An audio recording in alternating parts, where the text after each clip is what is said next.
Europe 1, 16h, 18h. On marche sur la tête. Cyril Hanouna. Quel bonheur de vous retrouver, 16h04. Nous sommes le lundi 6 janvier, nous sommes de retour dans On marche sur la tête. Avant toute chose, je voudrais remercier Mickaël Dorian qui a pris ma suite pendant 2 semaines. Merci Mickaël, qui est un amour et je l'embrasse fort. Il a été excellent. Pour le moment aussi, bonne année à tous, bien entendu, à tous les auditeurs d'Europe 1. Merci à tous d'être aussi fidèles à notre rendez-vous. Bonne année, kiffez bien. J'espère beaucoup de projets, beaucoup d'amour, beaucoup d'argent, beaucoup de santé surtout. C'est vrai qu'il y a toujours les mecs qui te disent la santé surtout. Mais ils ont raison, parce qu'un panari peut te fiche une semaine en l'air. Hein. Non mais c'est vrai. Un aft, n'en parlons pas. Mais moi, je me suis cassé le petit doigt de pied. Et les gars, ça veut dire plus de tournoi de paddle pendant 2 semaines. Oui les gars. Quand ça vous avez fait ça? Non, je l'ai fait il y a 2 semaines, mais ça s'est pas vu parce que j'ai joué quand même. Mais mais je suis encore cassé. Voilà, je dis rien. Voilà. Et comment vous avez fait votre compte? Comment j'ai fait mon compte? Et maintenant, en fait, je vais vous raconter, j'étais tout nu. Ça y est, on a des précisions. J'étais tout nu. J'allais jouer en tournoi de paddle. Voilà. Et là, qu'est-ce qui se passe? Il y a la femme de chambre qui veut rentrer dans la chambre. J'avais pas mis ne pas déranger. Donc je me suis dépêché parce que je me dis, si elle me voit tout nu, elle dit, c'est un espèce de DSK ce mec-là. Non mais tu vois pas. Donc je me suis dépêché pour aller dans ma chambre. Parce que j'avais une petite chambre, mais voilà, il fallait que je rejoigne ma chambre. C'était loin. Et donc, en rejoignant ma chambre, je me suis cogné le pied contre une table en laiton. Quel orteil? Classique. Le petit. Et donc ça fait mal. Ça fait mal. Donc j'ai perdu 2 orteils. Il est bleu? C'est pas grave. Non, ça va. Je suis pas comme ça. J'ai un Vous avez eu des nausées? Je peux le sortir. J'ai eu aucune nausée. Quand on casse un truc, on a une nausée. Mais moi j'ai aucune nausée, ni je cache pas. C'est un animal. Ah oui, les mecs. J'ai même pas illustré ce que j'ai fait. Je suis allé jouer, j'ai fait le tournoi. La commode est cassée en revanche. Voilà, exactement. Merci. Géraldine Maillet est avec nous. Applaudissements pour elle. Bonne année. Bonne année à tous. Bonne année Gauthier Lebray. Bonne année à tous. Démarre bien pour Gauthier Lebray qui va encore prendre encore plus d'argent. Quelle horreur ce mec. Mais je l'adore. Mais c'est devenu. Moi il y a des mecs qui m'ont envoyé Gauthier Lebray va encore se faire des coucougnettes en or. Qui vous a envoyé ça? Oh, des gens. Vous inquiétez pas. Gauthier Lebray, vous savez, je suis un petit peu partout. S'il savait. Oh, Olivier D'Artigol qui est le seul à m'avoir amené un cadeau. Oui. Merci mon D'Artigol. Il m'a amené du chocolat Donald Trump. Les gens de gauche sont toujours très généreux. C'est vrai, c'est vrai que c'est vrai. Surtout Olivier en ce moment. Mais j'ai vu, en fait, votre mail, il y a le PCF dedans. Parti communiste français. Ah, c'est l'ancien. Ouais, c'est l'ancien, parce qu'on m'avait envoyé un mail, et c'est vrai. C'est fou, ça. C'est l'ancien. Ça vous suit. Hein. Vous y êtes toujours. J'ai beaucoup d'amis, oui. Bien sûr, vous savez, on a des amis partout. Faites ce que vous voulez. Mais vous aussi, non? Moi, bien sûr que j'ai des amis partout. Moins à la LFI, mais j'ai des amis partout. Je rééquilibre comme ça. Rééquilibré, merci. Et Fabien Lecoeuvre est avec nous. Bonne année à tous. Qu'il est beau. Qu'est-ce que vous avez fait pour la soirée du jour de l'an, juste pour savoir? Tiens, Gauthier Lebray. Alors moi j'étais dans un hôtel et il y avait une belle soirée. Alors je vais vous dire, j'en ai rien à foutre, moi je balance. Ah ouais, vous balancez? Ah non, mais je m'en fous, je suis sur Europe 1. Je dis les choses aux auditeurs. C'était dans un très bel hôtel. J'étais dans un très bel hôtel. C'est pas un hôtel, c'était dans un très bel hôtel, Gauthier Lebray. À Megève. Voilà, Megève. Déjà Megève, ça plante le décor. Megève, tu prends 2 paquets de M&M, c'est 18 balles. Non mais je t'explique. Megève, le forfait pour aller skier à Megève. Non mais attendez, on va s'arrêter 2 petites secondes sur Megève parce que déjà on va faire un petit arrêt.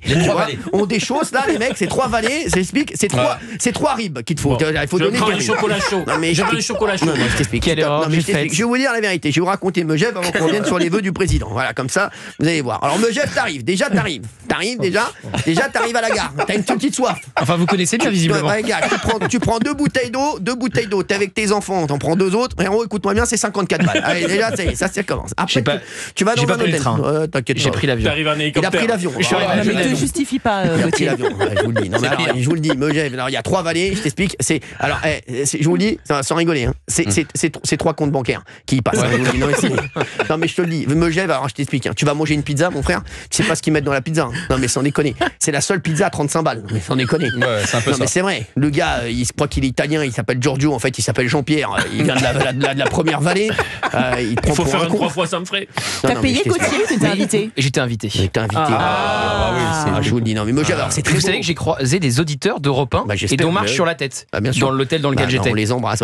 Et notamment une maman qui va chercher son petit à la crèche tous les jours pendant les horaires d'On marche sur la tête et qui écoute notre émission en y allant et en ramenant son enfant. Et merde. Ça veut dire qu'il a eu un traitement de faveur parce que les gens l'ont reconnu là-bas et on t'a offert des choses et t'as croqué. Non. J'étais invité par mes parents. J'étais en famille. Je t'explique. Mais oublie pas que c'est de l'héritage en moins quand même. Je te le dis, ce qu'ils te donnent maintenant, c'est ce qu'ils te donneront pas après. Quelle horreur. T'as rien offert à tes parents? Ah si, à Noël, si. À Noël, si, non, bien mais sûr. je te le dis, ce qu'ils te donnent maintenant, c'est ce qu'ils te donneront pas après. T'as bien Rib. raison, vas-y.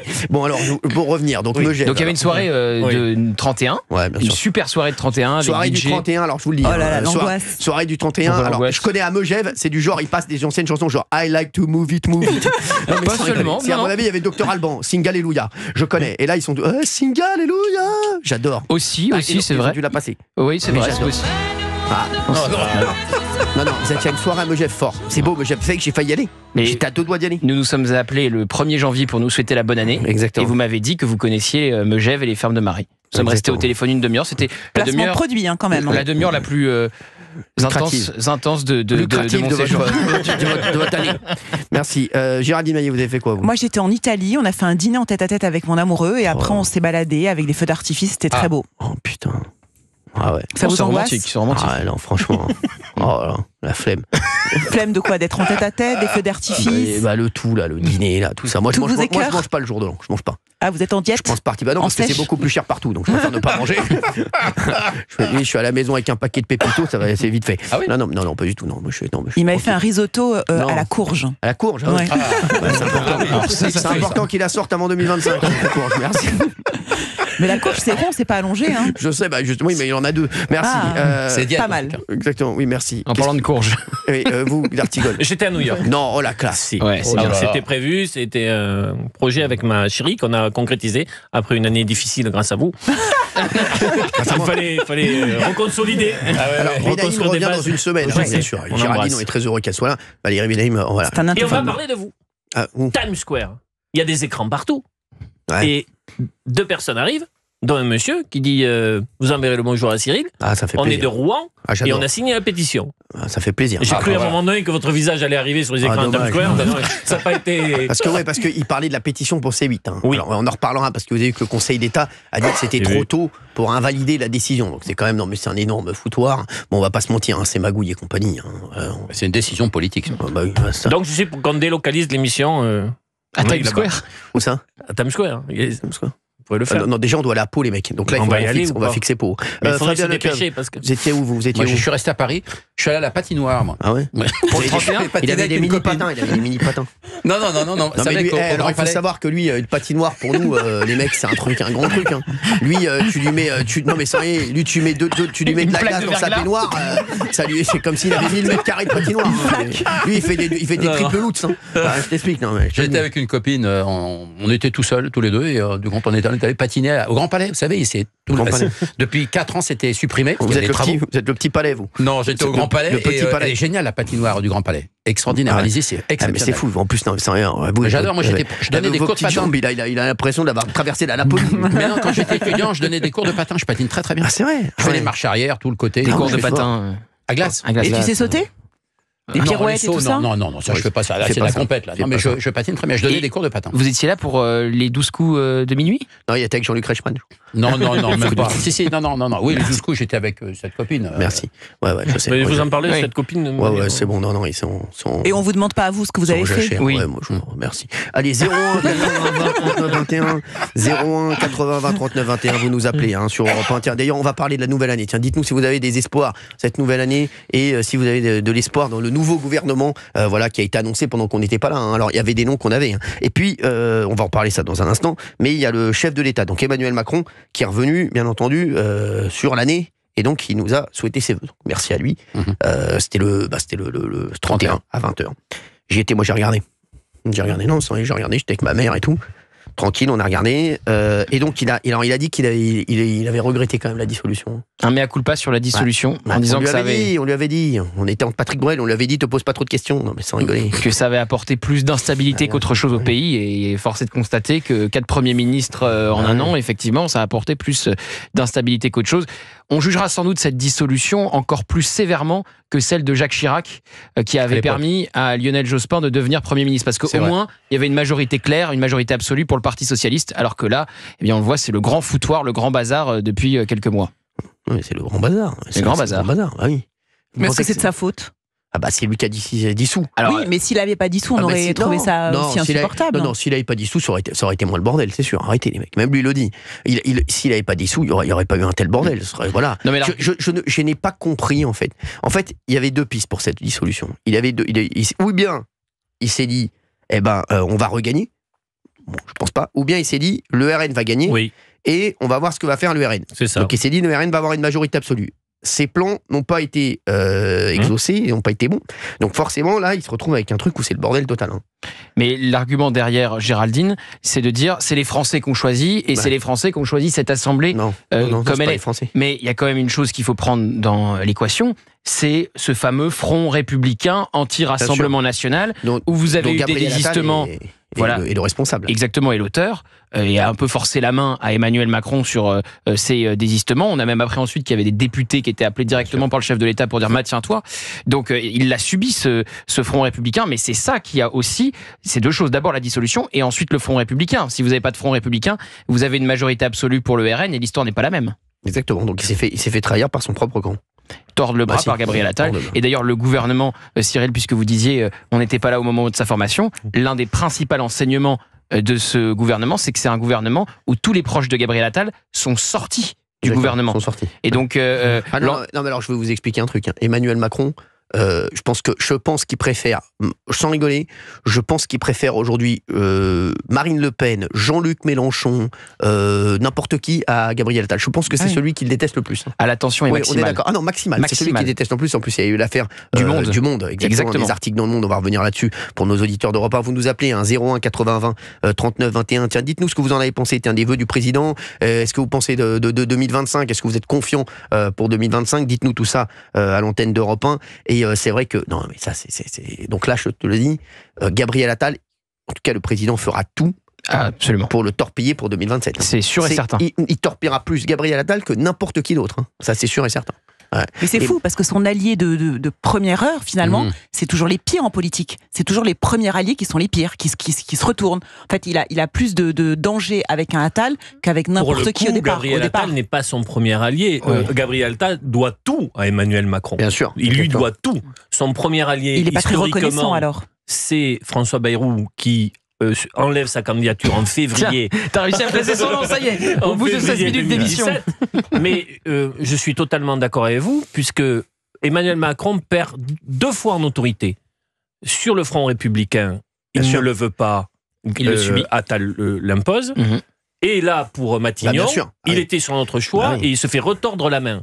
Donc ça veut dire que je ne l'ai pas trouvé, moi, excessivement bon sur ses vœux, parce qu'il dit en effet ce mea culpa, mais il rajoute pour l'instant. Donc il y a toujours cette petite...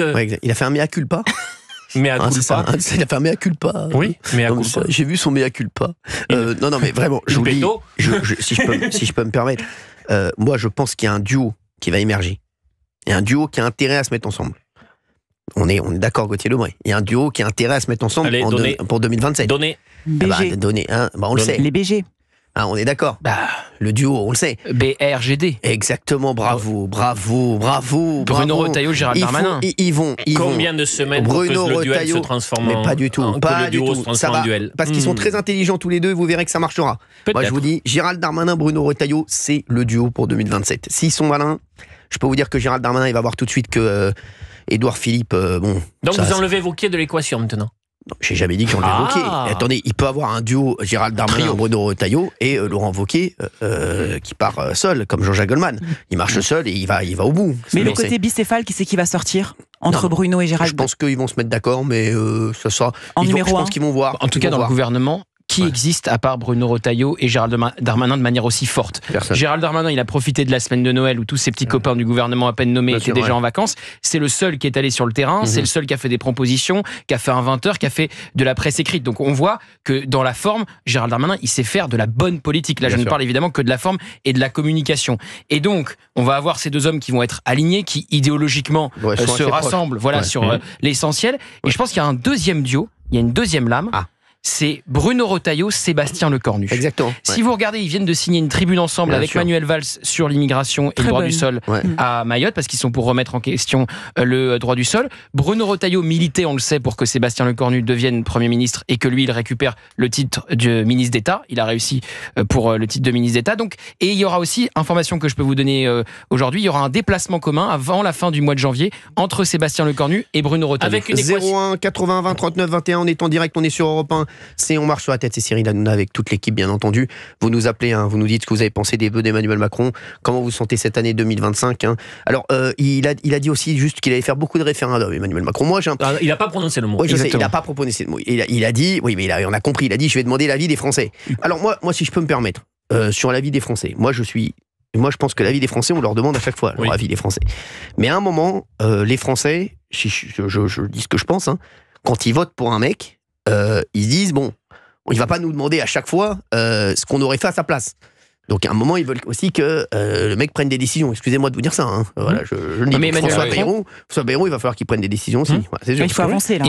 Les Français, ils veulent que ça avance. Ils vont pas dire à chaque fois qu'on a une décision à prendre, attendez, on va demander aux Français, les mecs, qu'est-ce que vous en pensez. Donc c'est un moment, oui, les Français, ils veulent qu'on leur demande leur avis, mais à un moment, ils veulent aussi que les mecs prennent des décisions. Mais Emmanuel Macron promet des référendums depuis 7 ans. Et il n'en a jamais fait. Comme Nicolas Sarkozy et François Hollande avant lui, le dernier référendum, c'est 2005, c'est le traité européen, qui n'a pas été respecté puisque c'était le non et c'était donc organisé par Jacques Chirac et ça a terminé son mandat avant même la fin réelle de ce mandat. Donc il a parlé aussi, son entourage a parlé aussi de consultation. Donc il faut être très prudent et on peut pas poser n'importe quelle question aux Français. Vous savez par exemple, le thème de l'immigration, il peut pas y avoir de référendum. C'est la Constitution qui le permet. Et la retraite, il veut pas. Et la retraite, non, évidemment, la réforme des retraites, il a réussi à la faire passer dans la douleur avec un 49.3, il veut pas la remettre en cause. Il va faire pour ou contre les implants en Turquie. Donc, prudence sur ces grandes questions. Tu vas dire que tu vas poser comme question. Voilà, pour ou contre, les poils sur le torse. Je pense qu'il peut aller sur peut-être les questions de société et peut-être sur la fin de vie et l'euthanasie. Parce que, par exemple, ça sera pas porté par le gouvernement de François Bayrou. Bruno Retailleau a dit, si il y a un projet de loi qui émane du gouvernement sur l'euthanasie, je quitte le gouvernement. Parce qu'il est farouchement opposé à de nouvelles règles sur la fin de vie. Donc, par exemple, les questions de société, pourquoi pas cette question-là soumise à référendum et aux Français. Mais il n'a plus la main sur Matignon. Il n'a plus la main sur le parti qu'il a fondé. Non. C'est-à-dire, c'est aujourd'hui Gabriel Attal. Il n'a plus la main concernant l'opinion publique qui le rejette très massivement. Donc, il a essayé de se donner de l'oxygène en mettant ça dans le paysage, dans le débat, mais ça a fait pchit, comme l'a dit Gauthier. Il a, depuis 2017, annoncé ce type d'initiative quasiment tous les ans. Et il y a eu, alors certes, des conventions citoyennes. La convention citoyenne sur le climat, je ne sais pas ce qu'il en reste.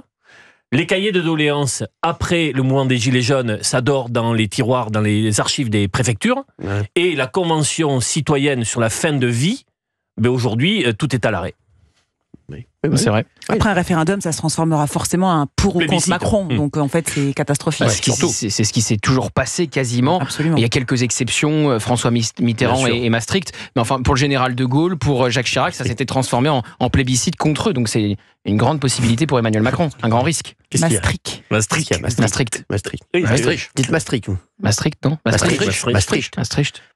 Maastricht. Ouais, c'est pas grave. Dites comme vous voulez. Vous êtes Gauthier Lebrun, vous faites ce que vous voulez. Merci Cyril. T'es au-dessus. Surtout en ce moment. Les mecs, on redescend, on lui porte pas l'œil. S'il vous plaît, ah oui, souhaitez-moi bonne chance. Bonne chance, Gauthier. Ça va vous regardez quoi, vous, sur votre téléphone, Fabien Lecoeur? Comment on se prononce Maastricht? Non, je suis en train de regarder les photos que je viens de faire de vous pour les mettre sur le site d'Europe. D'accord. Sur le site, vous avez accès au site d'Europe. Vous êtes un petit peu sur les sujets qu'on aborde. Je suis en plein sur le sujet. Parce qu'il est 16h22, sinon la prochaine fois, arrive à 16h30. Oui, mais qui va faire les photos? Merci, mon vous nous direz si vous êtes photographe. C'est votre CM, en fait. Je vais avoir votre cachet. Merci.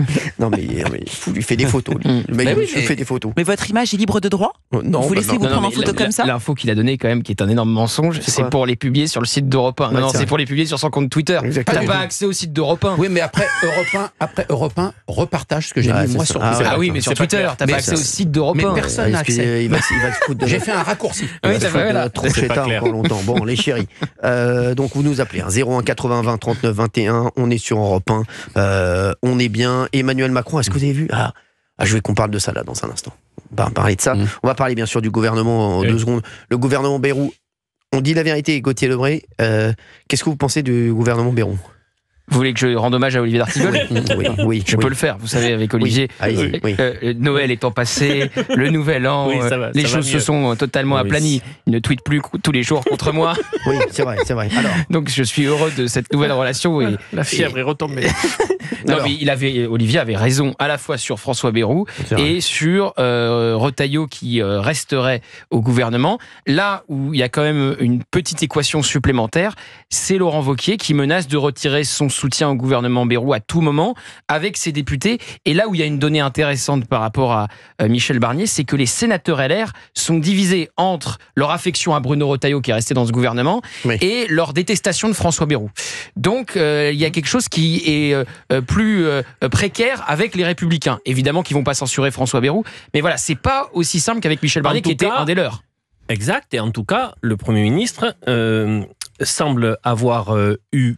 C'est qui le Premier ministre? François Bayrou. Mais attendez, vous avez quand même vu la photo que tout le monde a vue pendant les vacances. Non. Non, mais attendez. Breaking news. Bayrou avec. Dans l'avion. Avec Olivier d'Artigol. Ils ont pris l'avion côte à côte. C'est un avion de ligne. Oui, il n'était pas dans l'avion. Je sais pas, vous étiez serrés comme des sardines. Je pensais que c'était le Falcon. Non, c'est un avion de ligne. Ah bon? Ça se voit pourtant sur la photo que c'est pas un Falcon. C'est pas un Falcon? Non. Mais il a donc fait le choix de s'entourer. Vous avez parlé de quoi, Olivier? C'est tout ça que tout le monde veut savoir. Attendez. Déjà, il va finir là-dessus. Après, je vais le cuisiner.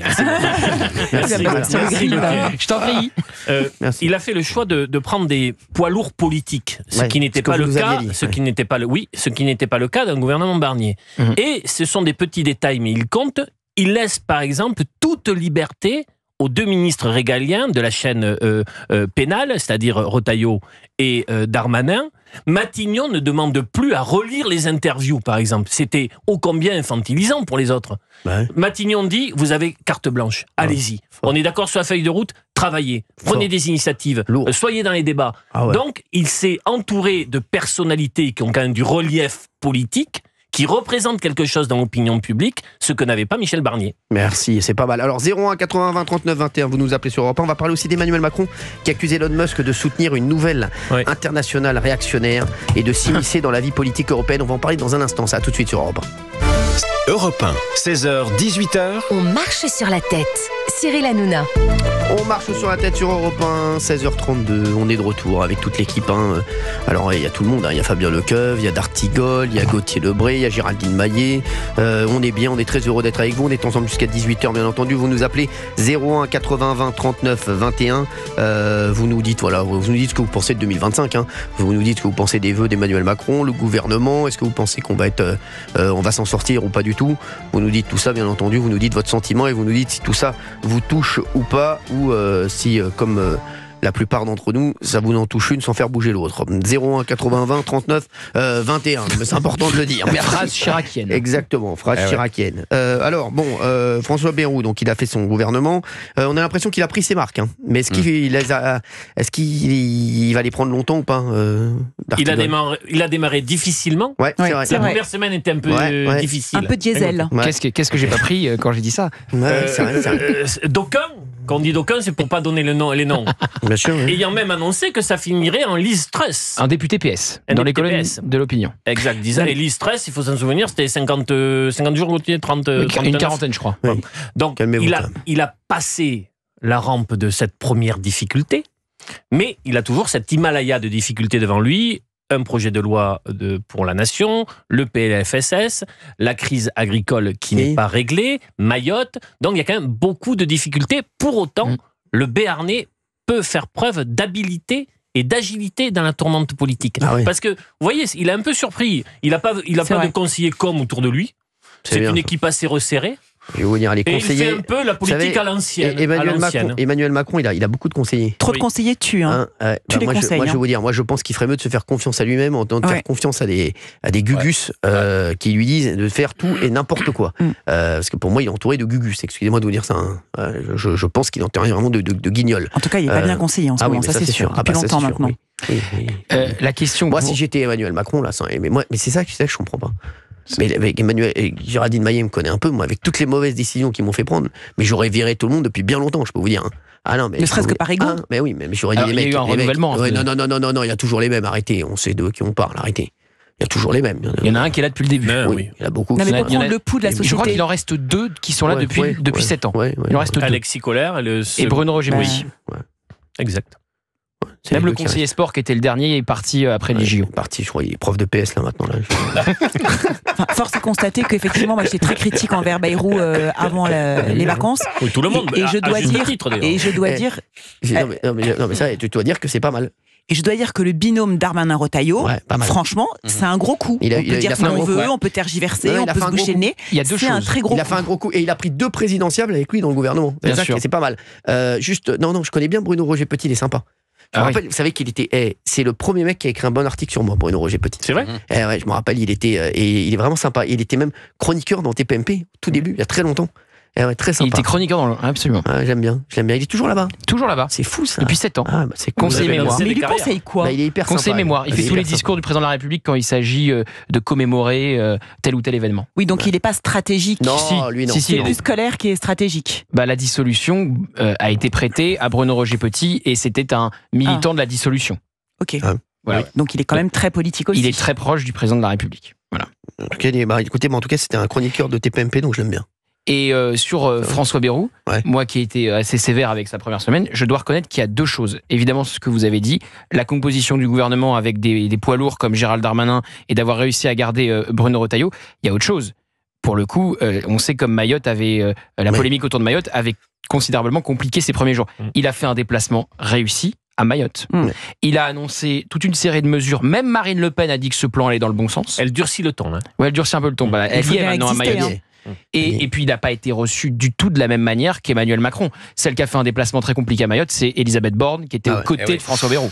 Avec une séquence avec des enseignants où elle les écoutait à peine. J'ai pas compris pourquoi elle est partie.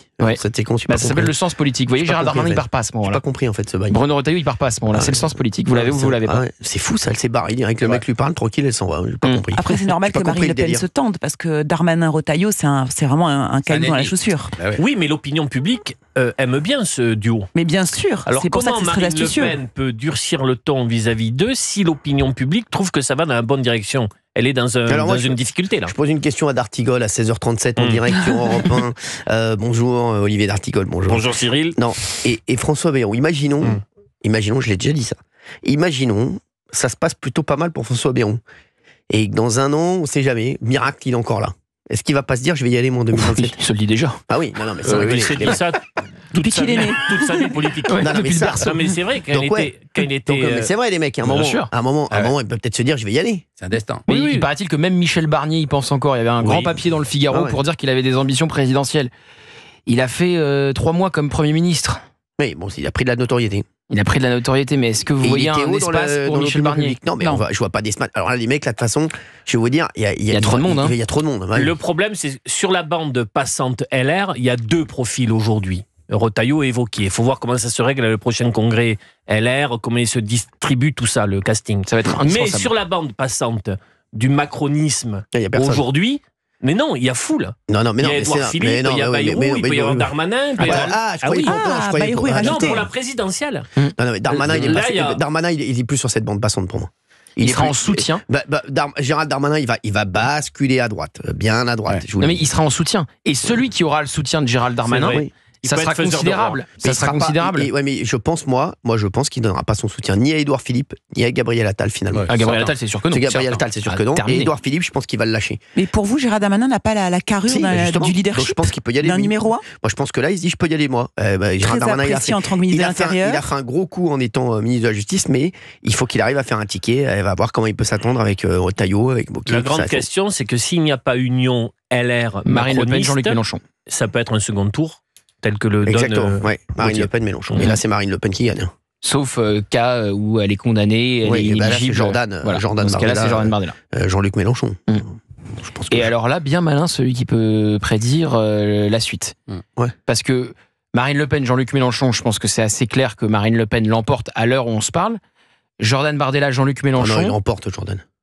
Il y a un débat de second tour qui sera très regardé, qui sera très intense. Ça sera intéressant de voir le dénouement de la choc de génération. 10e personnalité préférée des Français. Vous avez raison. Première personnalité préférée le seul dans le classement à être un politique. Il y a Marine Le Pen. Elle est 11e. Oui, je sais. Mais il y a Marine Le Pen, Jordan Bardella et Marine Le Pen. Donc Jordan Bardella, moi je vous dis, non. Jordan Bardella ou Marine Le Pen, je pense qu'en 2027, face à Mélenchon, il gagne. Vous savez que maintenant, le second tour d'élection présidentielle, depuis pas mal de temps, celui qui l'emporte est celui qui est le moins rejeté dans le pays. Oui, c'est pas un vote d'adhésion. Bien sûr. Ouais. C'est celui qui est le moins rejeté. Voilà, c'est ça. Et aujourd'hui, la personnalité politique la plus rejetée, c'est Jean-Luc Mélenchon. Et ça, c'est fou. D'ailleurs, on peut s'arrêter un moment sur le classement du JDD, parce que très peu de monde en parle. Vous avez 2 enseignements. Le seul politique dans le top 10, c'est Jordan Bardella. La femme préférée des Français, avant Sophie Marceau, c'est Marine Le Pen. Elle est 11e. Bien sûr. Et c'est vrai que cet enseignement fait peut-être froid dans le dos à certains commentateurs politiques et à certains... Bon, après je peux vous dire la vérité. Oui. Et on aime beaucoup le JDD. J'aime beaucoup le JDD. Mais ce classement, les gars, franchement, j'y crois pas un instant. Excusez-moi, je vous dis ça comme ça. Je le dis. C'est des listes fermées. Et moi, j'ai pas peur de le dire sur Europe 1 ou Caucase. Vous savez, voilà, moi, vous savez que je suis que de passage. Non, mais je rigole. Non, moi, franchement, et j'adore le JDD. Vraiment, je lis le JDD tous les week-ends parce que je trouve que c'est le meilleur, justement. Mais le sondage du JDD, écoutez-moi, les mecs, faut arrêter les mecs. Alors, c'est un classement qui existe depuis des décennies. Je sais, mais faut arrêter les mecs. Fait par l'IFOP. J'adore Jean-Jacques Goldman. Allez dans la rue, demandez à des gens, décrivez-moi physiquement Jean-Jacques Goldman. Voilà, et vous allez me dire, non mais arrêtez les mecs. Et j'adore Jean-Jacques Goldman, je l'adore, vraiment. Mais arrêtez les mecs. C'est comme l'abbé Pierre, il a été en tête pendant 10 ans. C'est n'importe quoi, ce classement. Et non, mais j'ai vu Eddie Mitchell. Alors j'adore Eddie Mitchell, mais Eddie Mitchell, 20e. Qui dans la rue va vous dire, c'est qui bon mettre moi, c'est Eddie Mitchell. Non, mais on l'aime bien, mais arrêtez les gars, faut arrêter de me prendre pour un con. Non, mais sans déconner. Donc c'est un choix fermé, c'est une liste fermée en plus. Bien sûr que c'est une liste fermée. Il y a des noms qui sont soumis par l'IFOP. C'est la même méthodologie depuis des années. Non, mais c'est très sympa, ça fait la blague, c'est marrant, on rigole, c'est super sympa, c'est cool, mais et vraiment, je vous dis, j'adore le JDD, mais le sondage, les mecs, c'est voilà. Moi, je trouve que c'est quand même un grand enseignement de voir aussi haut Jordan Bardella et Marine Le Pen ensemble côte à côte. C'est le seul enseignement qu'on va retirer, qu'on va retenir. Oui, Jean-Jacques Goldman, il est là depuis des années, donc effectivement, il y a moins de choses à dire que sur cette percée des 2 leaders du Rassemblement national. Mais j'aime bien Jean-Jacques Goldman, mais non, mais c'est vrai, Jean-Jacques Goldman, ça fait c'est parce que les gens disent Jean-Jacques Goldman, parce que bon voilà, on aime bien dire Jean-Jacques Goldman. Mais moi je voulais savoir, en fait, ce sondage et cette liste, elle est faite comment ? C'est-à-dire qu'en fait, est-ce qu'on propose à ces gens... Frédéric David Lifop, il te répondra. Non, mais est-ce qu'on propose aux gens 100 noms, 200 noms, 300 noms ? Non, on propose aux gens, en fait. On propose aux gens. Des listes de... Non, en fait, t'as 100 noms au départ, ou je sais pas combien. En fait, t'as, je sais plus combien, ils proposent, je crois, 20 noms en plus chaque année. Il y en a qui rentrent, et t'as 60 noms après, ils gardent les 50 premiers. Ah, ok. Ouais, c'est comme ça. Ouais. Vous savez quoi, je vais demander aux équipes du donc ça veut dire qu'il y a dès le le départ une influence, en fait. Non, mais c'est pas. Ouais, voilà, mais bon, c'est. Vous savez ce que dit Cyril sur Jean-Jacques Goldman. Arrêtez les mecs. On l'adore. Oui, ça, il n'y a pas de problème. Mais c'est vrai que c'est installé à cette place-là depuis des années. Pour quelle raison, en fait ? Bien sûr, non, mais arrêtez. Il y a quelque chose, on peut se dire, mais comment ça me. Bien sûr. Je comprends pas. Les mecs, moi, je te dis qu'aujourd'hui, un Inox Tag, est-ce qu'il est dans le classement Inox Tag ? Je suis désolé, les mecs. Inox Tag, est-ce qu'il y a Kylian Mbappé ? Oui, il a dégringolé. Il a chuté. Je voulais me mettre de bonne humeur. Il a chuté. C'est peut-être le seul truc vrai de ce sondage. Merci. Ah oui, il a fait une énorme chute. Non, mais c'est vrai. Non, mais arrêtez avec ce sondage. C'est mon cadeau de rentrée. Les gars, il y a Inox Tag ? Il n'y a pas Inox Tag ? Je crois pas qu'il y ait Inox Tag. Bah voilà, les mecs. Mais vous voyez, la dégringolade de Kylian Mbappé, ça veut dire quelque chose quand même. Exactement. C'est révélateur de quelque chose. Il y a Philippe Lachaud, fait la bande à Fifi. Non, il y a Philippe de Villiers. C'est vrai, il y a Philippe de Villiers. Il y a Philippe de Villiers. Non, c'est pas vrai. Il est dans de mémoire, il est un peu plus loin que le top 50, mais il est 3e personnalité politique préférée des Français. Mais il a une cote. Philippe de Villiers, il a une cote de fond en ce moment. Non, mais c'est vrai. Il cartonne sur CNews, il cartonne chez Fayard. Et chez nous, il cartonne, les auditeurs n'arrêtent pas de nous en parler. Bon, on va revenir. Il n'y a pas Nicolas Sarkozy. Et sur Europe 1. Non, il n'y a pas Nicolas Sarkozy, je crois pas. Non, il n'y a pas Nicolas Sarkozy. Je crois pas. Il y a Emmanuel Macron. Très bas. Non, je crois pas, il n'y est pas. Et Brigitte Macron ? Non, il n'y est pas. Non, il n'est pas sondé. Je pense que Brigitte Macron n'est pas sondée. Non, mais on a le numéro d'Emmanuel Macron. Il n'est pas dans le top 50, mais vous savez, ça va au-delà. Oui, bien sûr. On a le classement. On a donné le top 50, oui. Top 50, c'est Marc Toesca ici, c'est pas n'importe quoi, merci. Bon, on va reparler de tout ce qui s'est passé. Donc le gouvernement Bayrou, j'ai l'impression que vous êtes plutôt contents là tous autour de la table, hein. Même Gauthier Lebray.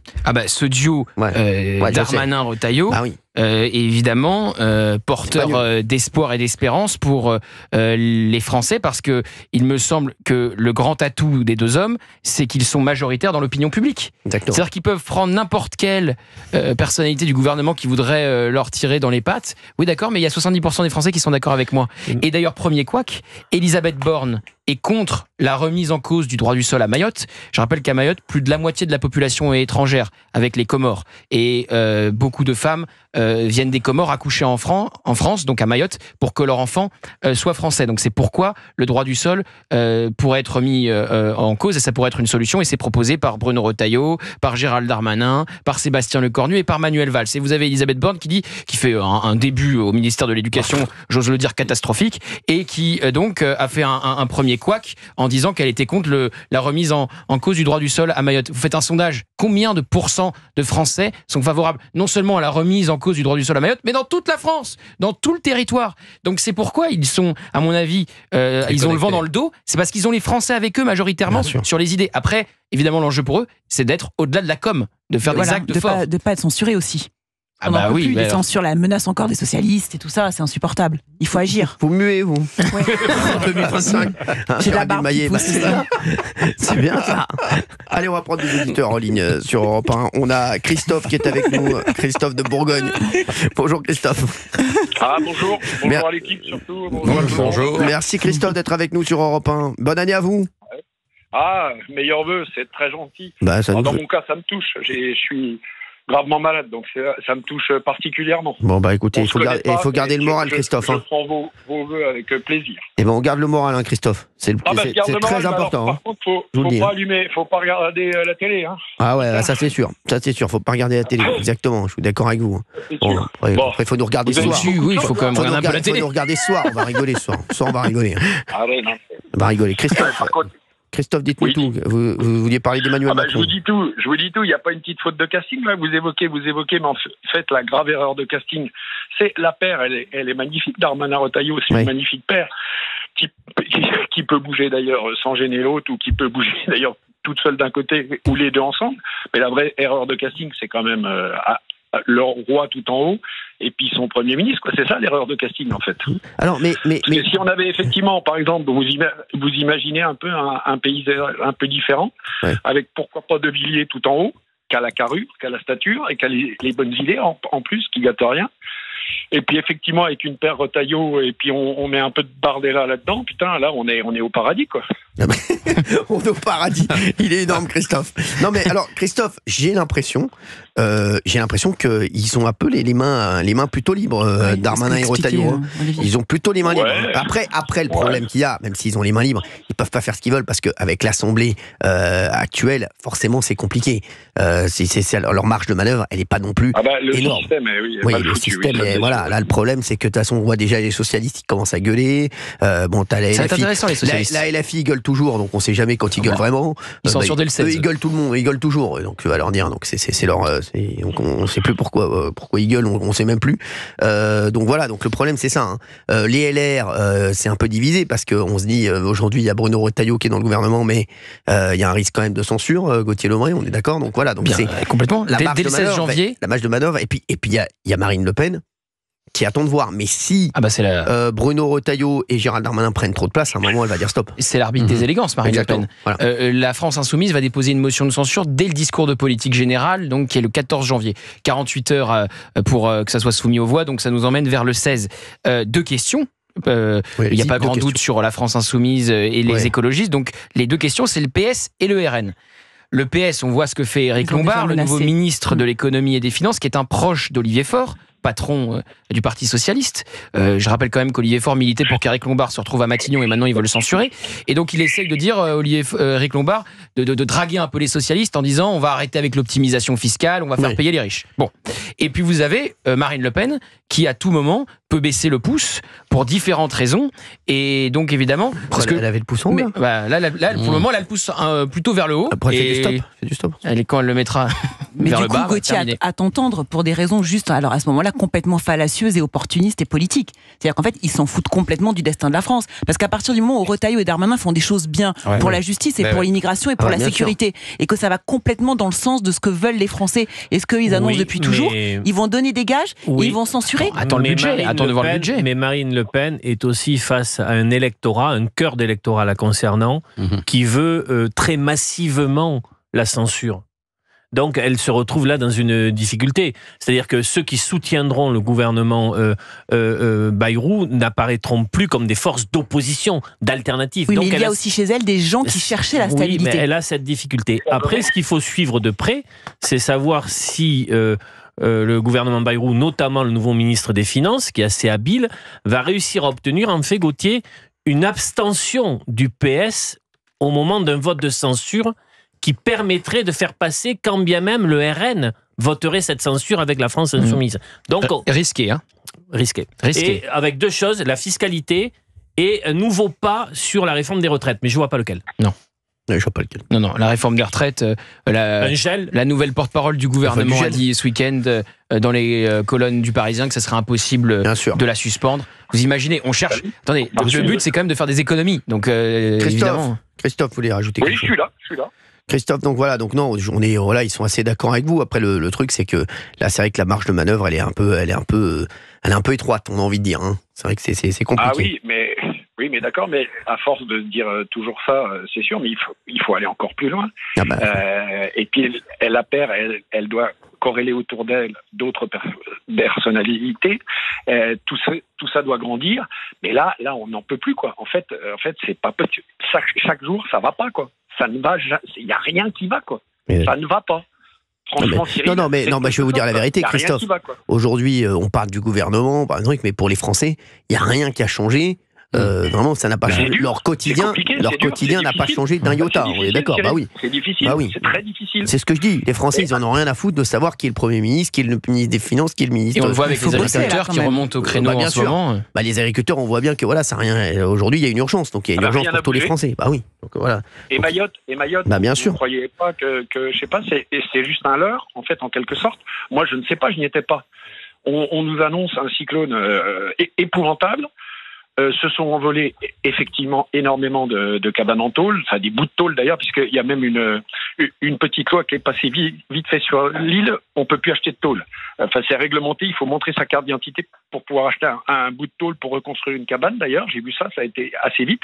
Mais par contre, il n'y a pas eu en termes de décès. On sait pas, c'est combien. C'est pas beaucoup, c'est 30. Non, mais c'est énorme. Vous savez, de toute façon, les dégâts sont énormes. Le truc, c'est que je vais vous dire. Si, les dégâts. Je suis d'accord. Les dégâts sont énormes. C'est le seul point sur lequel. C'est les dégâts. Non.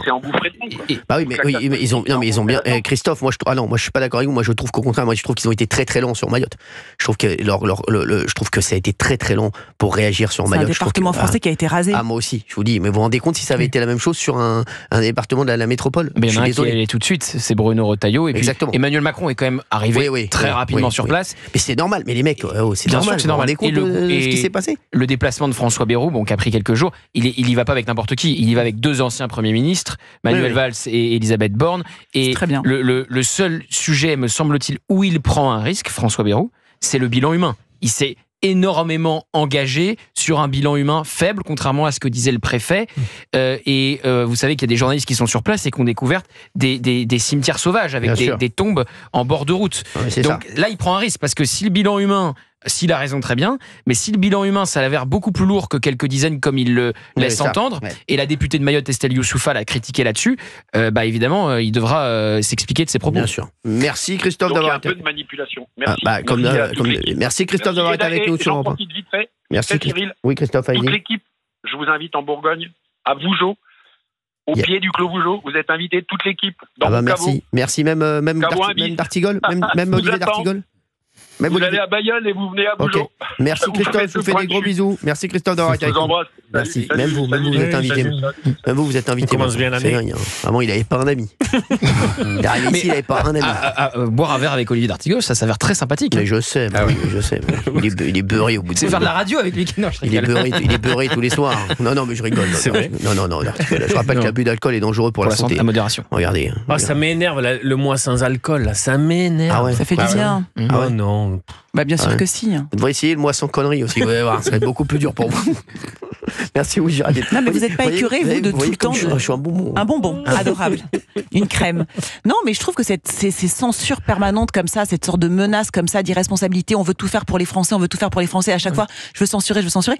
On peut pas avoir une classe politique un tout petit peu responsable qui dit, ok, bon, très bien, ne censurons pas, donnons-nous 6 mois, 8 mois, voyons, avançons, trouvons des mesures, votons des lois. Je trouve qu'il y a une sorte de, c'est une cour d'école, quoi. C'est insupportable. Qui n'a pas marché du tout, qui n'a absolument pas, qui était un fiasco. Et je trouve que la classe politique, hors Macron, pour le coup, là, elle est indigne. Moi, je pense que, par contre, quand François Bayrou dit les Français ont envie de stabilité, je pense qu'il a raison.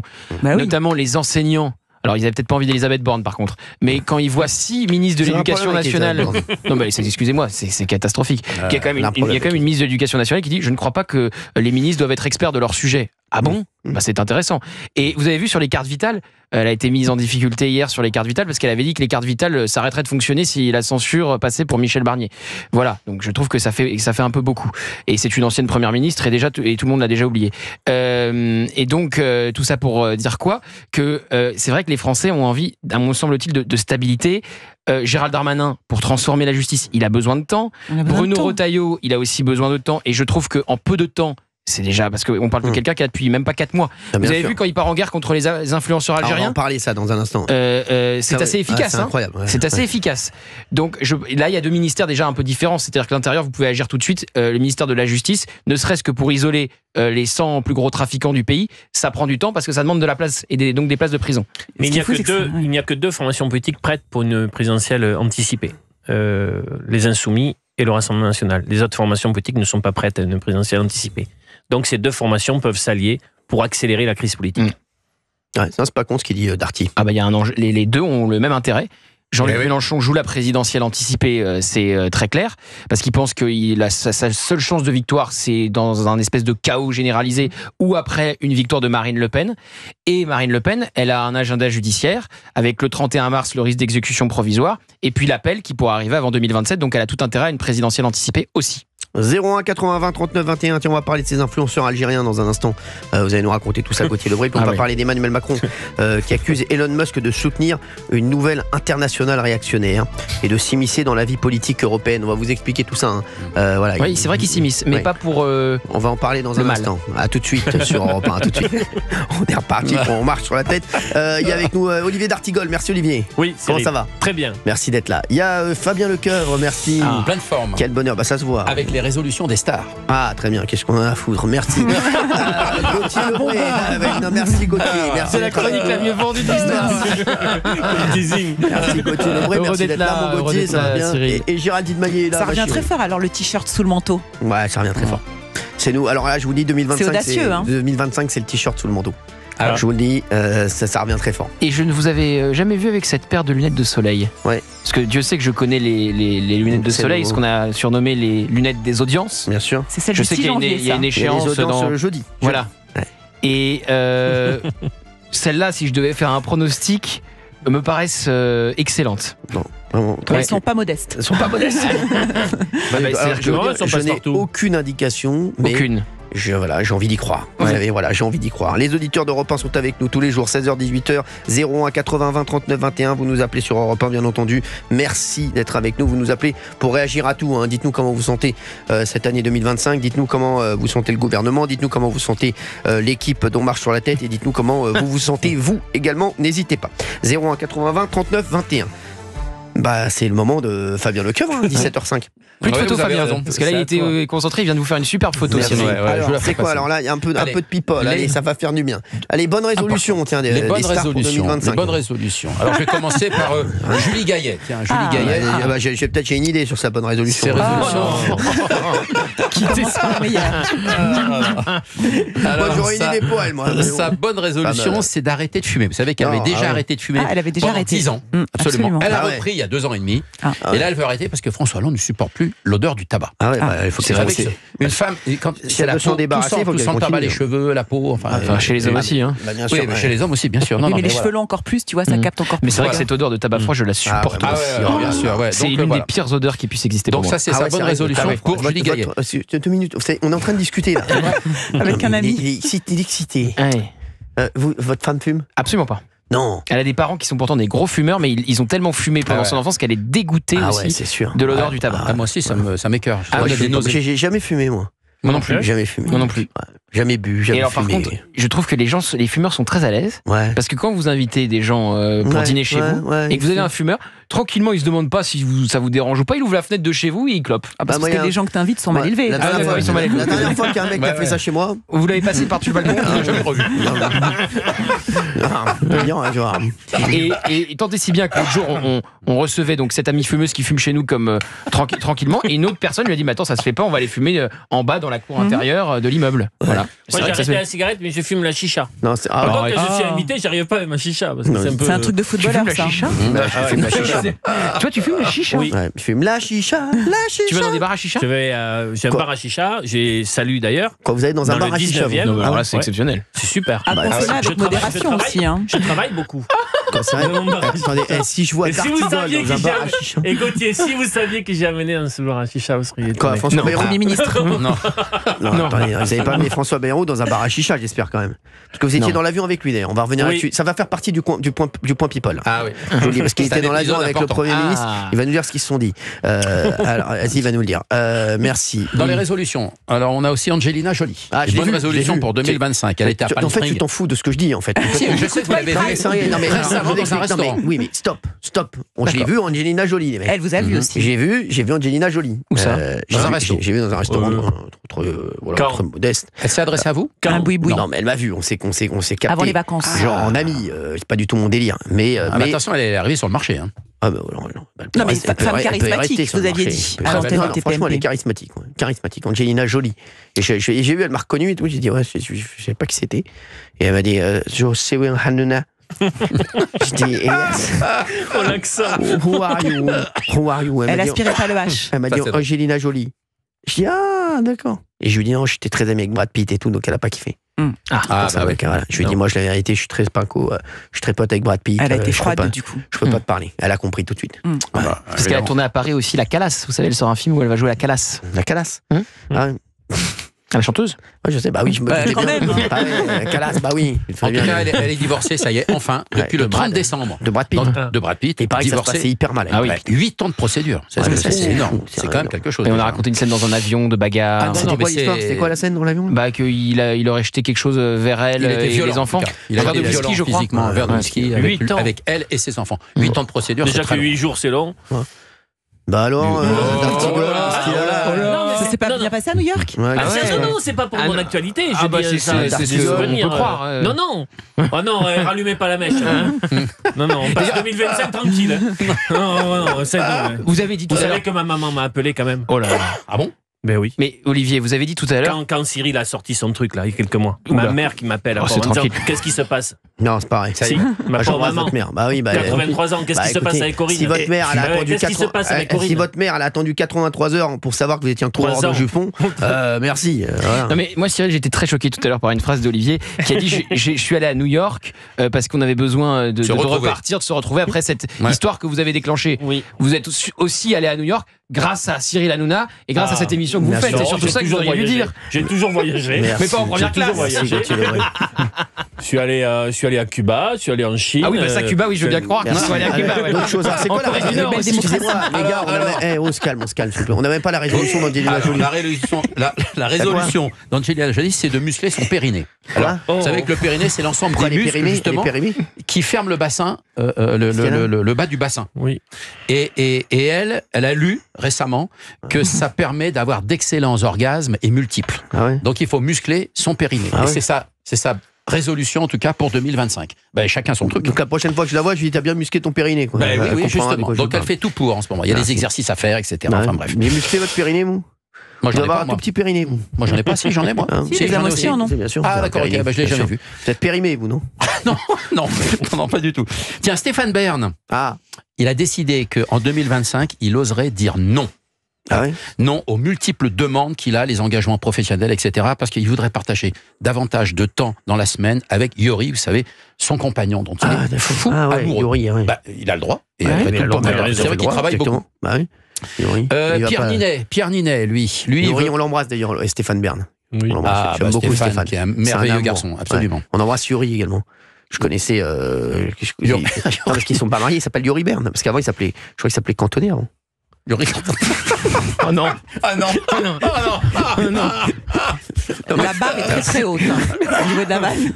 J'ai mis quand même 3 secondes à la comprendre. Quoi. Il m'en reste 2 résolutions. Il y a Pierre Ninet qui a décidé de pratiquer la pratique glagla. Alors quoi ? La pratique glagla. Qu'est-ce que c'est ? Alors c'est très nouveau, c'est une fureur aux États-Unis et en Angleterre. C'est de prendre des bains dans un caisson en bois de glaçons. Oui, je connais. Les bains de glaçons. Vous l'avez fait ? Bien sûr, je le faisais tout le On temps. fait pas plus de 2 minutes. C'est une cryo, quoi. C'est une cryo, ouais. Ouais, mais ça dure pas plus de 2 minutes là. Et puis il faut se protéger bien sûr des parties, vous savez comment c'est. Il y a un slip. Tu mets un slip, oui, tout simplement. Un slip coq ? Non, faut un slip coq. Ah, moi j'ai pas mis de coq. Ah bon ? Je mettais pas de coq. Il y a un slip coq. Ouais, le slip coq. Oui, et c'est quoi, c'est isotherme, oui, ça vous protège en tout cas pour éviter d'avoir des brûlures, enfin des engelures. En tout cas. Des brûlures, ouais, ça serait quand même. Il faut faire très attention. Très bien. Et enfin Tom Cruise, lui, il a fait une déclaration il y a 4 jours. Il veut expérimenter les 128 positions du Kama Sutra. Qui, Tom Cruise ? Ouais, il y a 128 positions. Il en connaît une 60aine. Attends, ça va peut-être tomber au bac. Ça. Non. Alors avec sa compagne, qui est aussi comment son s'appelle agent. sa compagne ? Comment s'appelle ? Ah ouais, elle s'appelle Maha Dakil. Maha Dakil. Non, Rachida Dakil. Non. Maha Dakil. C'est sa compagne. Mais en fait, c'est à la fois, on sait que c'est son agent parce qu'elle se déplace toujours avec lui. Mais là, c'est agent plus. Je pense qu'elle est rentrée dans sa vie privée.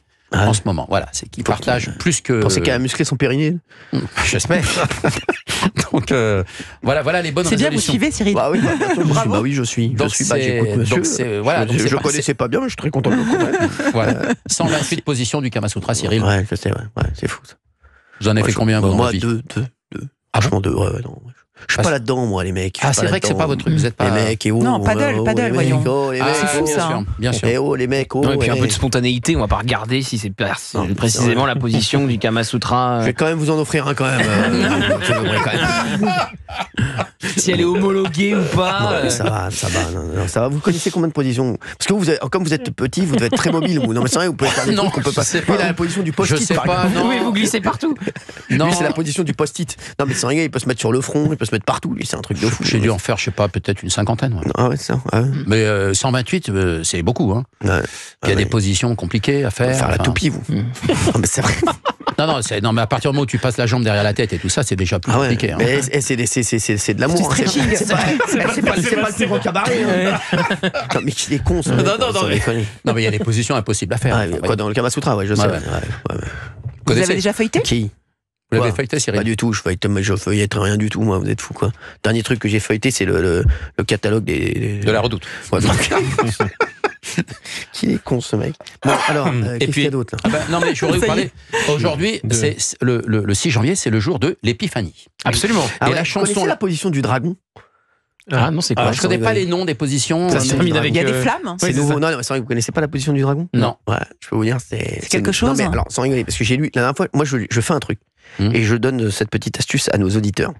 Je lis les magazines féminins. Ah, c'est bien ça, les pages à la fin. Bien entendu, les gars. D'accord. C'est important. Et il disait qu'en ce moment, la position en vogue, c'est la position du dragon. Ah bon ? Ouais, du dragon. Ouais, donc je vous le dis. Elle revient très fort ? Elle revient très fort. Et alors techniquement, c'est facile. C'est-à-dire rien. Regardez, je vais pas on est sur Europe 1, je vais pas décrire ça. D'accord. Vous regarderez, vous ferez la position du dragon. Vous ne serez pas un dragon, vous serez un crapaud. Parce que comme c'est un crocodile. Un crocodile. Voilà. D'accord. Bon, très bien. Alors en ce 6 février, je veux dire que la chanson qui a été consacrée aux fameux 3 rois mages. Qui étaient Melchior, Gaspard et Balthazar. Oui, bien sûr. Eh bien, vous avez du mal sur les rois mages. Non, on les connaît. C'est dingue parce qu'à chaque fois, les rois mages, c'est des marques de chaussures, en fait. C'est vrai. C'est vrai ce que vous dites. Il y a des mecs qui mettent des chaussures. Balthazar, il y a quoi d'autre ?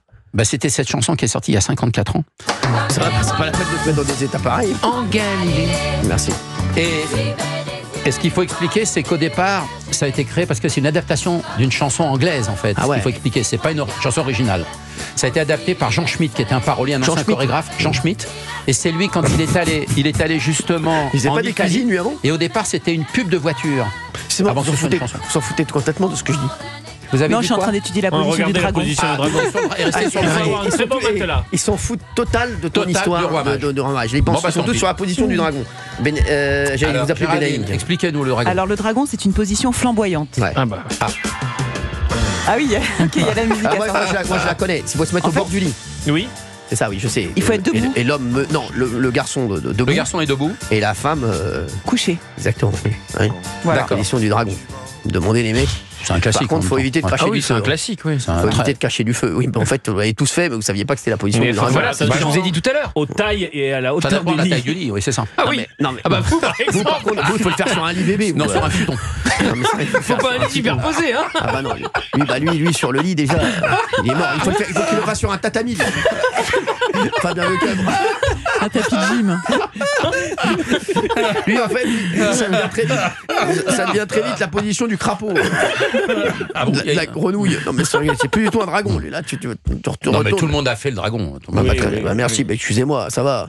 Je vous dis que c'est la position en vogue en ce moment. J'ai lu un magazine féminin. Et vous avez retenu ça? Ah oui, j'ai retenu ça du magazine féminin. Et vous, Géraldine?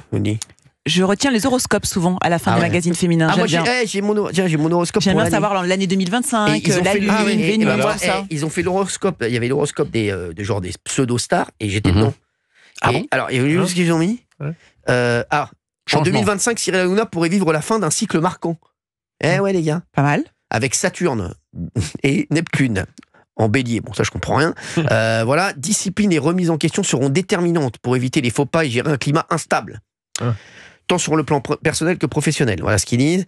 Voilà. Et à l'automne, Jupiter en conjonction avec son ascendant Cancer pour apporter une évolution marquante. Une incursion en politique n'est pas à exclure. Voilà. C'est dingue.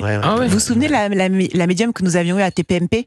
Elle avait dit que cette année, en 2025, elle voyait des choses, vraiment une sorte de grand bouleversement pour vous, un truc très fort, très gros. Exactement. Voilà. Donc ils ont dit une incursion en politique n'est pas à exclure, Gauthier Lebray. Je vous le dis, voilà. Son charisme naturel pouvant briller dans un nouveau monde. Voilà. Non, je sais pas s'ils ont mis. C'est vraiment écrit comme ça? Ah ouais, je vous jure que c'est vrai. La dernière phrase. Non, je vous crois. Sur la vie des gosses. Ils ont dû se tromper de personne. Et quand vous dites incursion, voilà ce qu'ils me disent. Et qu'ils n'excluent pas une incursion en politique et que vous me citez, c'est une invitation à vous suivre? Pas du tout, c'est juste que je serai peut-être un jour chroniqueur dans 100% politique. Voilà, tout simplement, merci. Je ne désespère pas, vous savez, je ne désespère pas. C'est tout pour aujourd'hui? Oui, vous êtes en année 5, j'ai pris votre date de naissance, donc normalement c'est pas la fin d'un cycle, c'est l'année 9 qui remarque à la fin. Ah d'accord. Fin d'une période. Enfin, vous allez plutôt réunir l'argent de ce que vous avez construit. Ah ouais, d'accord. Encore? Quoi, c'est tous les ans l'année 5.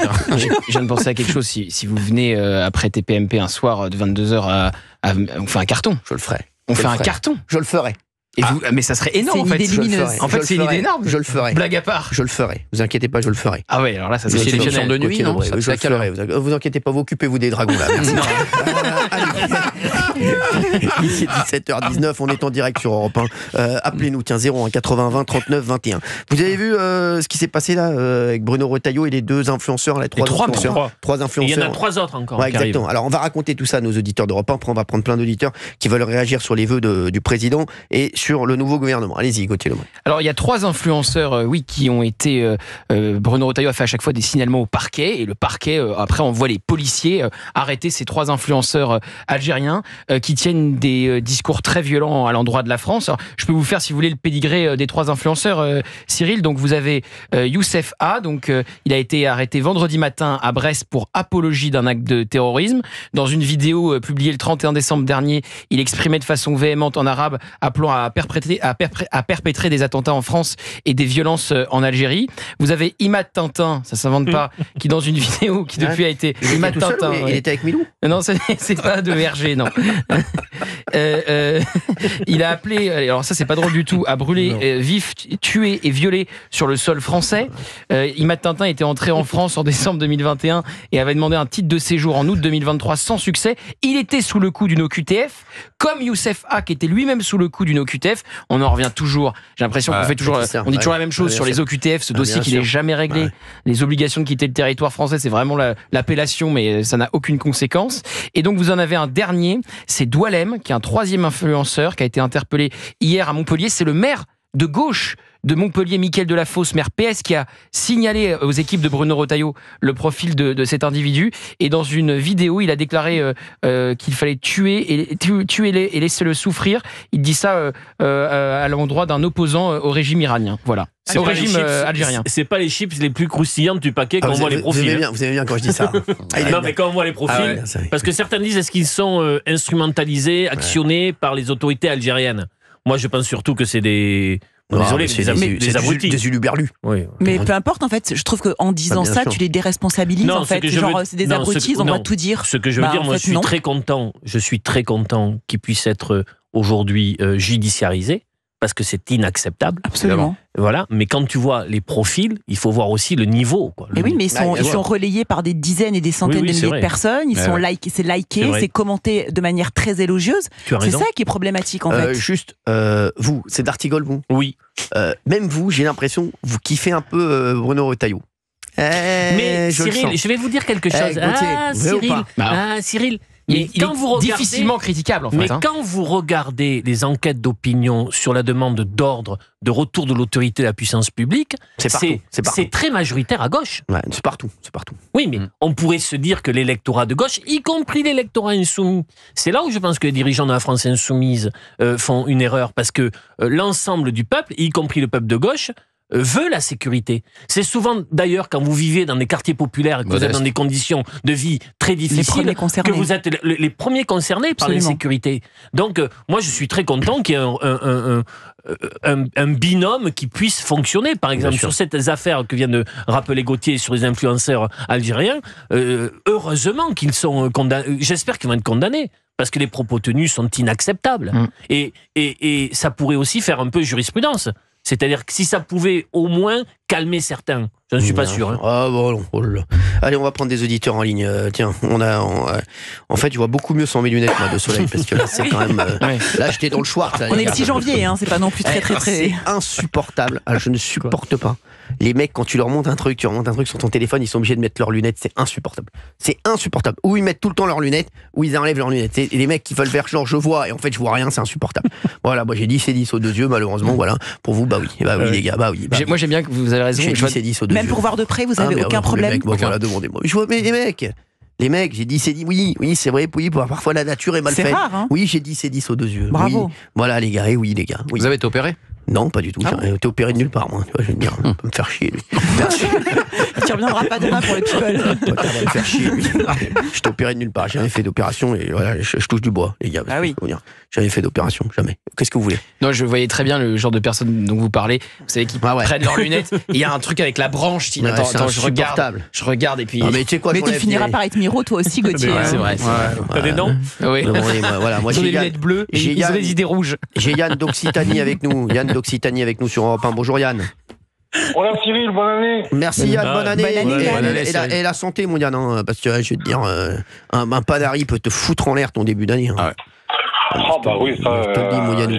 Ça va, mon Yannou ? Ouais, bien, et toi ? Je suis content de vous avoir. Bonne année. Ça va la famille ? Tout le monde va bien ? Oui, tranquille. Bon, tranquille. Bon, je suis content. Toujours en Occitanie ? Oui.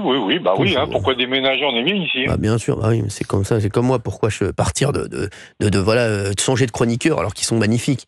Voilà, ouais. Vous ne trouvez pas ? Non, vous ne trouvez pas. Si. Merci.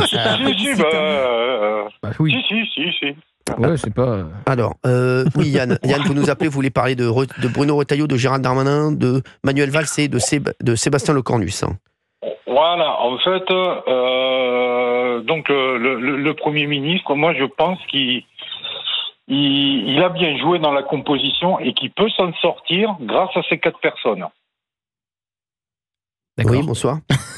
Il peut éviter de se faire censurer grâce à ces 4 personnes. Il va les laisser faire, il va se mettre en arrière. Et il va tirer le bénéfice en disant, regardez, moi je les ai laissés faire, je suis le Premier ministre, c'est moi le réfet de l'histoire, je les laisse faire, et toutes les décisions qu'ils vont prendre, sachez que moi, c'est grâce à moi tout ça, parce que je leur mets pas de bâton dans les roues. C'est ça.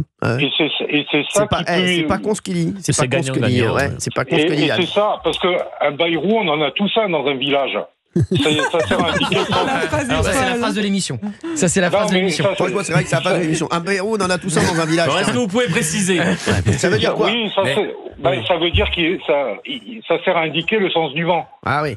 Lui, il va s'orienter selon, on va dire, le ressentiment de la population. Là, pour l'instant, tout le monde veut de la justice, tout le monde veut de la sécurité. Eh ben, il n'y a pas de problème. Il va les laisser faire. Et il va en tirer, je pense qu'il va être suffisamment intelligent pour pouvoir en tirer les bénéfices. Eh ouais. Ah ouais, non, c'est pas con ce que dit Yann. Un mec du terroir. Ouais, attention. Et non, mais sans rigoler, c'est un malin. Attention, c'est un malin. On dit madré. Il est madré. Ah ouais, c'est-à-dire qu'il y a un côté, en effet, une mémoire paysanne. Exactement. On a tous un Bayrou dans son village, il a raison, Yann. Mais oui. Alors, Yann, vous restez avec nous sur Europe 1. D'autres auditeurs nous appellent 01 80 20 39 21. On va prendre plein d'auditeurs lors de la dernière demi-heure. Vous restez avec nous. Gauthier Lebray, vous êtes sur quoi? Je suis sur quoi? Tout ce que vous voulez. Je suis sur plein de choses. Je suis avec vous, prépare l'émission du soir. Gauthier Lebray, alors quand on est ici, on est ici. Quand on est le soir, on est le soir. Parce que moi, vous m'avez vu préparer l'émission du soir quand je suis ici. C'est déjà arrivé. C'est pas un sujet, c'est déjà arrivé. Jamais de la vie. Jamais de la vie, ça n'arrivera pas et ça n'arrivera jamais. Quand je suis sur Europe 1, je suis sur Europe 1. Il a toujours été comme ça en plus. Exactement, c'est vrai, voilà. C'est comme lui, vous. non mais. Quand vous êtes, non mais c'est vrai. Vous non mais êtes lui, exactement. Non mais vous. Merci. Non mais vous êtes. Non mais vous. Bon, merci. Allez, vous voulez rester? Moi j'avais une question poil à gratter pour plus tard. Pour qui? À tout de suite sur Europe 1. Vous allez poil à gratter dans un instant, à tout de suite. 16h, 18h. On marche sur la tête. Cyril Hanouna. C'est bien, ça les réveille un peu, c'est bien. C'est bien. Merci, Émilie Dez. Très beau sweat. Hein. Toujours des beaux sweats, Émilie Dez. Celui-là, elle avait déjà mis celui-là, je l'avais repéré avec la fleur. Oui. Alors, on a tiré on a fait la galette. Mais on peut parler de votre mental, Cyril? Quoi que parce que nous, on s'est tous goinfrés. On a mangé notre part. Elle était délicieuse, cette galette. Il ne reste plus rien. Et vous avez votre part devant vos yeux, qui sent vraiment délicieusement bon la noisette. Et vous n'avez pas pris une bouchée. Non, je touche pas ça. Qu'est-ce qui se passe? Je touche Quel pas mental, ça. Les gars, j'ai des championnats de France dans un mois. Mais c'est un mental de malade. C'est fou quoi. Là, c'est terminé. Là, mental à la Djokovic. Un truc de sucre pendant un mois. Pas de beurre, pas de sucre, rien. Par contre, j'ai fait une connerie, j'ai bu un coca à 0. Un soda à 0. Mais on a un roi quand même. Oui, c'est Olivier d'Artigol. Alors moi aussi j'ai la fève. Oui, mais j'ai failli passer 2 mots là. Donc on a tous les deux la fève, Olivier d'Artigol. On partira tous les deux main dans la main à la fête de l'UMA l'année prochaine. C'est en septembre. C'est acté. Il vous faut une reine. Oui. Ah ouais. Il y a un appel du pied là. Il vous faut une reine. Ou un roi. Quoi, il me faut une reine. Ou un dauphin. Un dauphin. J'ai dit d'Artigol, c'est bon. Ah non, parce qu'il a la fève. C'est très bien. Moi aussi j'ai la fève. Donc voilà. Donc vous devez couronner quelqu'un tous les deux. Moi je couronne vous, Gauthier Lebray. Vous couronner qui? Vraiment pas réclamé. Ah oui, oh là là. Moi je la garde pour Valérie. Il a attendu. Il la garde pour Valérie. Je la garde pour Valérie. Gardez-la pour Valérie. Oui, sa reine c'est Valérie. C'est la moindre des corrections. C'est trop mimes. Merci, ça vous va très bien. Allez, il est 17h34. Est-ce que ça me va bien? S'il vous plaît, les mecs. Alors ça, l'agitation, ça passera pas en 2025. Je vous le dis.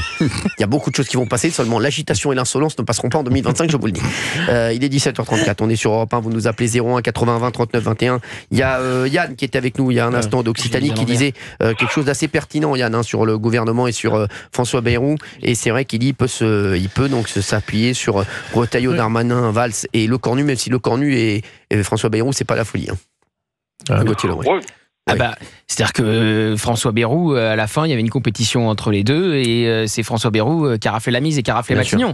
Donc quand il est reçu par Emmanuel Macron lui dit je vais nommer Sébastien Lecornu le matin de la nomination du Premier ministre, je vais nommer Sébastien Lecornu à Matignon et François Bayrou dit il en est hors de question, dans ce cas-là je retire mes députés du socle commun et François Bayrou a tordu le bras du président de la République. Moi j'ai une expression qu'Olivier n'affectionne pas du tout, je dis il s'est auto-nommé. Évidemment c'est une expression. On rigole entre chroniqueurs politiques. Et voilà, merci. Donc oui, c'est pas l'entente cordiale. Yann, vous vouliez rajouter quelque chose sur Europe 1? Oui, après, comme d'hab, c'est toujours la même chanson. T'as les socialistes, enfin la gauche, quoi, ils sont pas contents. Alors ils veulent déposer des motions de censure, mais en fait ils n'ont pas encore compris que sans le Rassemblement national, ils peuvent déposer ce qu'ils veulent. Ça passera pas. Oui, ça passera pas. Ça passera pas. Et en ce moment, Marine Le Pen, elle a la barre. Elle a. À Mayotte, je pense qu'elle va faire son beurre. Oui. Je crois qu'il y a, comment il s'appelle, Donald Trump qui l'a invité à l'investiture. Alors que le président Macron, non. Ah oui, il a invité Donald Trump, c'est vrai ça ou pas? On n'a pas la confirmation qu'elle ira et on n'a pas la confirmation Mélanie, de cette invitation. Mélanie, c'est ce que dénonce Emmanuel Macron quand il s'en prend à Elon Musk. On va en parler ça dans un instant. Parce que en fait, Emmanuel Macron, il a dit quoi? Il a accusé Elon Musk de soutenir une nouvelle internationale réactionnaire et de s'immiscer dans la vie politique européenne.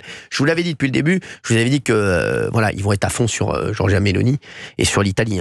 Trump et Giorgia Meloni qui était reçue ce week-end par Donald Trump à Mar-a-Lago. Voilà, exactement. Et vous savez le plus drôle, c'est que cette internationale réactionnaire, pour prendre les termes du président de la République, vous savez où elle s'est créée? Elle s'est créée à l'Élysée le jour de la cérémonie pour Notre-Dame. C'est là que, pour la première fois depuis qu'il est élu, Donald Trump rencontre Giorgia Meloni, Elon Musk rencontre Giorgia Meloni et ne cache pas son affection pour la présidente du Conseil italien. Donc le paradoxe, c'est que c'est Emmanuel Macron qui a permis la création de cette internationale réactionnaire.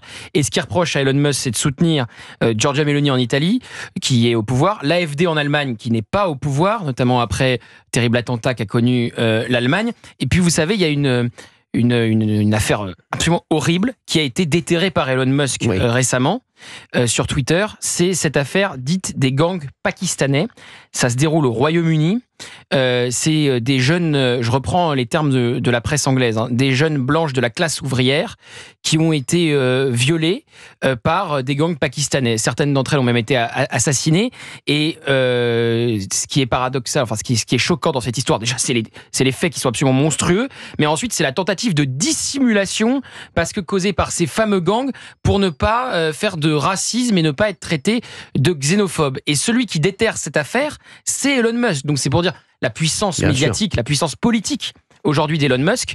Et évidemment, c'est ce que dénonce Emmanuel Macron. La question est de savoir si Elon Musk peut, avec ses 200 millions d'abonnés sur influencer et avec l'argent dont il dispose, est-ce que son influence peut aller jusqu'à faire bouger le résultat d'une élection, bien sûr que oui. Bien sûr que oui. C'est pour ça qu'il peut être dangereux. Alors ça pose une question. Bien sûr que oui. Bien sûr que oui. Oui, mais est-ce qu'on souhaite ça? Moi, je suis sur la cible de Macron. Non, mais ça pose une question. Fallait se réveiller avant. Ça a déjà eu lieu.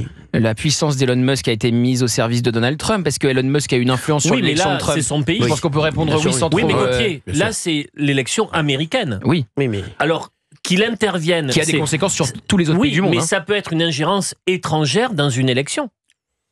Oui, mais après, quand Elon Musk est pour la liberté d'expression à tout prix, il a aussi réintégré dans X des comptes, pour le coup, totalement antisémites, révisionnistes, négationnistes. C'est-à-dire que cette liberté d'expression est formidable, mais elle a aussi un revers de la médaille que moi, je trouve, pour le coup, très suspect. Je suis plus du côté de Macron de ce côté-là. Je suis d'accord avec toi. Sauf que Elon Musk, c'est la vision américaine, c'est-à-dire que la liberté d'expression n'a aucune limite, et il n'y a pas de loi Guesso, les négationnistes ne sont pas condamnés aux États-Unis, donc ça va même au-delà de lui-même, parce que cette liberté d'expression qui n'a aucune limite, c'est la vision américaine de la liberté d'expression, donc ça va même au-delà de Musk. Et il a rétabli des comptes, certes, comme tu le dis, plus que nauséabonds, il a rétabli aussi le compte de Donald Trump, qui était quand même supprimé de X, et ça pose des vraies questions démocratiques. Merci. Yann, merci Yann d'avoir été avec nous sur Europe 1. Écoute, merci aussi. Encore bonne année. Et bonne année Yann, merci d'avoir été avec nous. Merci beaucoup Yann. Allez, à la prochaine. Au revoir, à la prochaine Yann, on vous attend sur Europe 1. 01 80 20 39 21, on a Isabelle en ligne du Maine-et-Loire. Bonjour Isabelle. Bonne année Isabelle. Bonjour Cyril, vous m'entendez? Très bien Isabelle, et bonne année à vous et à tous vos proches. Merci, ça fait 1 heure que je vous attends. Désolé Isabelle, on est désolé, on est vraiment désolé. Oui, je sais. Alors je vais vous dire une petite chose, entre parenthèses, sur le périnée. Les femmes qui n'ont pas d'enfants ont en effet le périnée plus resserré. Voilà, faut le savoir. D'accord, très bien. Donc les femmes qui n'ont pas d'enfants ont le périnée plus resserré. Oui, très bien. Exactement. Voilà. Une autre chose, pour rigoler, j'ai eu des fèves, je ne sais plus en combien, 2000, je ne sais plus combien, j'ai eu des fèves sur le Kama Sutra. Donc vous avez l'union du bois, l'intra, l'union du papillon, le chariot. Je peux vous dire que si vous n'êtes pas souple, vous vous cassez les membres. Voilà. D'accord, très bien. Voilà. J'ai la chance d'être très souple. J'ai fait le chariot. Mais je ne fais pas tout. J'ai fait le chariot, moi, je suis Intermarché ce week-end. Vous faites le charlot, c'est différent. Exactement, bravo. Voilà. Merci. Voilà, c'était juste pour dire ça. Ne vous risquez pas, vous pouvez vous faire. Voilà, moi j'ai une souplesse normale. D'accord. Hors norme. Voilà, hors norme. Très bien. La vraie position du lotus, voilà, pas la fausse. Je sais, voilà, bon, voilà. Merci. Mais je n'appelais pas.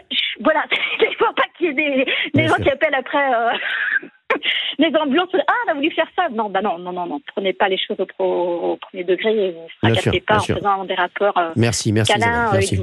Voilà. Voilà. Non, Voilà, non, moi je vais mettre un peu de légèreté. Voilà pour la voilà pour la parenthèse, un peu de légèreté dans cette année. Ça fait du bien. Bah oui, on en a besoin, croyez-moi. Voilà, moi ce que je voulais vous dire, c'est que quand M. Macron a dissous l'Assemblée, alors moi je n'ai pas peur de le dire, j'ai voté RN. Et j'ai côtoyé pas mal de gens et tout le monde se réjouissait. Et moi, je suis passée pour la conne de service parce que j'ai dit, mais vous n'avez rien compris. Ça va mettre le chaos et excusez-moi l'expression, le bordel au niveau de l'Assemblée nationale. Et je ne me suis pas trompée. Voilà. Pas trompée, oui. Et non, je ne me suis pas trompée. Et j'ai dit, mais non, c'est surtout la chose à pas faire. Écoutez, regardez bien comme c'est un filou. Il a laissé 15 jours pour que les gens se présentent en tant que députés. Ce n'est pas possible. C'était pas jouable. C'était pas jouable. Par contre, il attend plus d'1 mois et demi pour avoir un nouveau gouvernement. Il a dit, j'attends après les Jeux Olympiques. Ça vous met pas un petit peu la puce à l'oreille? Donc, moi, ça m'a étonné. 15 jours, voilà, 1 mois. Alors, ça, voilà. Donc, le pétrin dans lequel on est, il l'a voulu. Je pense qu'il a fait sciemment. Moi, c'est ma conviction personnelle, ce n'est juste que la mienne. Mais n'empêche que ce que j'ai dit à des personnes, tant de gauche que de RN, machin, j'ai dit, vous allez vous en mordre les doigts. Et en effet, ça le prouve. Deuxième chose que j'aimerais dire, c'est que moi, j'ai pas envie que Macron il parte. Voilà. Je le porte pas dans mon cœur. Mais j'ai pas envie qu'il parte parce que s'il part, ça va faire comme législatif, ça va être le chaos et le bordel. Plus de 60% des Français veulent sa démission. Hein. Oui, je pense que oui, peu importe moi, vous savez, les sondages, j'ai pas d'ordinateur chez moi, j'ai pas de trucs comme ça, j'ai pas de TikTok, j'ai rien, j'ai juste mes neurones et c'est tout. Moi, je vous dis que c'est pas une bonne chose qu'il parte. Il faut le laisser aller dans le mur. D'ailleurs, on est déjà dans le mur, on le laisse et on attend les présidentielles. Je comprends que Madame Le Pen ait envie que aussi les présidentielles se fassent activement parce que si elle ne veut pas se présenter, il y aura un problème. Donc elle joue là au jeu de vitesse, mais je pense que c'est pas une bonne solution. Moi, je vous le dis, c'est mon ressenti personnel. Ça n'engage que ma petite personne. Voilà. C'est pas con ce que dit Isabelle. Merci Isabelle d'avoir été avec nous sur Europe 1. Je vous fais de gros bisous et faites attention. Faites attention. Sur le cabas chariot. Faites attention au chariot. À ne pas faire partout. À ne pas reproduire chez soi. Exactement. Et vous faites attention au chariot. Venez. Non. Vous savez que je vous ai envoyé une lettre pour C8 parce que j'ai pas d'ordinateur, j'ai pas de scanner. Isabelle. Voilà. Merci, vous êtes un amour. En écrit. Je vous fais de gros bisous Isabelle. Merci d'avoir été avec nous sur Europe 1. Merci. Merci Isa. Merci beaucoup. Merci, t'es un amour. Merci beaucoup Isabelle. Quel amour Isabelle. Franchement, il y a Nicole qui est avec nous. Bonjour Nicole. Oui, bonjour. Merci d'être avec nous Nicole de Paris. Bonjour Nicole. Oui. Bonjour à tous. Bonjour. Bonne année. Bonjour. Bonne année Nicole. Bonne année. J'ai une petite anecdote en priorité. Avec grand plaisir Nicole. Avec Olivier d'Artigol. Encore une jeune femme. Encore une jeune femme qui a une anecdote avec Olivier d'Artigol, décidément.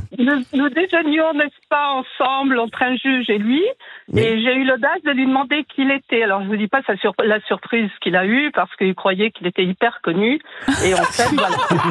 C'est énorme. C'est très drôle. C'est très drôle. Je ne sais pas s'il s'en souvient, mais on était à un déjeuner d'experts judiciaires géomètres. Et en fait, il a été très surpris que je lui demande qui il était. Voilà. C'était il y a longtemps, non? 2 ans. Combien? 2 ans. 2 ans. Oui, c'était à une réception à côté de l'avenue Matignon. J'adore.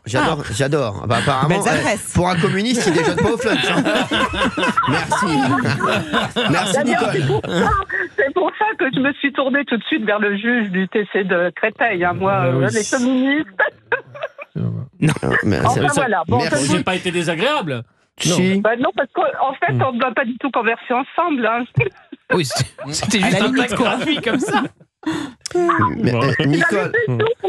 Oui, je vous appelle parce que j'en ai un peu marre d'entendre qu'on mette Bayrou. Bon, c'est bien, il a fait ça, c'est bien. Mais je suppose que vous avez entendu parler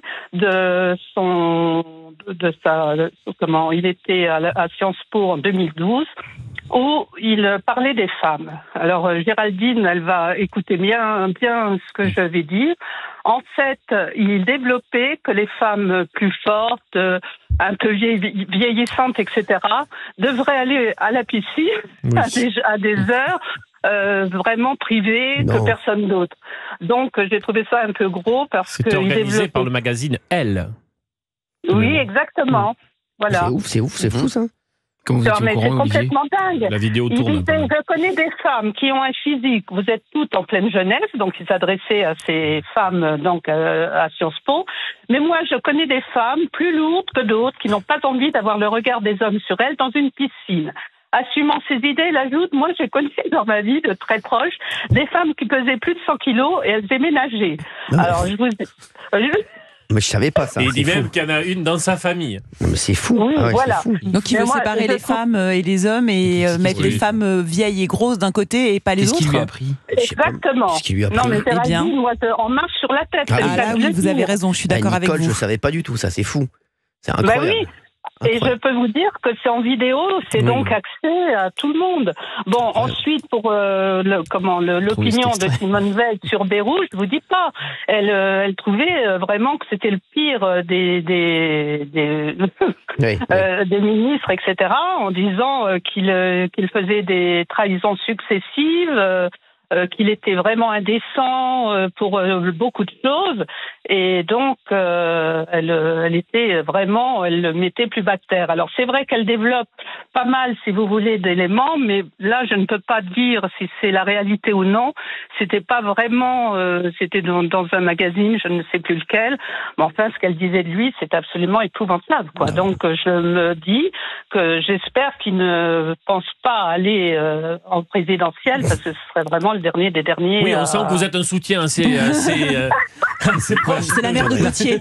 Là, c'est bon, on est sur le point de rupture pour Olivier, c'est trop, là. Trop de critiques. Nicole, autant de vous, parce que là, vraiment, on n'en peut plus, quoi. Croyez-moi, moi, je dis, mais où on va, quoi? C'est pas possible. On peut même pas rire, on peut même pas en rire, il faut en pleurer. Qu'est-ce que l'on va devenir? Notamment pour tout ce qui se passe, quoi. Moi, je veux même pas développer ce qui se passe actuellement. Mais les deux qui ont été trouvés dans une pharmacie et qui le lendemain étaient relâchés, sur le lendemain qui étaient reconnaissaient qu'on n'en peut plus, quoi. Donc voilà. Et après qu'ils s'en sont pris un taxi. Exactement. Insupportable. Insupportable, Nicole. Voilà. Donc, relâché par le parquet, parce qu'il n'y avait pas suffisamment de place en CRA, en centre de rétention administrative, et ils ont refait des méfaits 48 heures plus tard. Après, avec beaucoup de sourire, Nicole, elle dit beaucoup de choses, malgré tout, très efficace. Moi, je peux vous dire que, vu mon âge, je ne veux pas surtout qu'il soit développé, mais c'est vrai qu'il y a des fois, je suis un peu choquée, parce que vous développez des choses qui sont quand même assez importantes, et puis vous n'allez pas au bout, je parle de C8, j'entends, et en fait, même gratuitement, moi, je veux bien remettre les choses au point, les points sur les i et les barres sur les t, quoi. Donc, voilà, non, mais... Moi, j'ai retenu qu'un truc, Nicole, c'est gratuitement. Merci. C'est justement.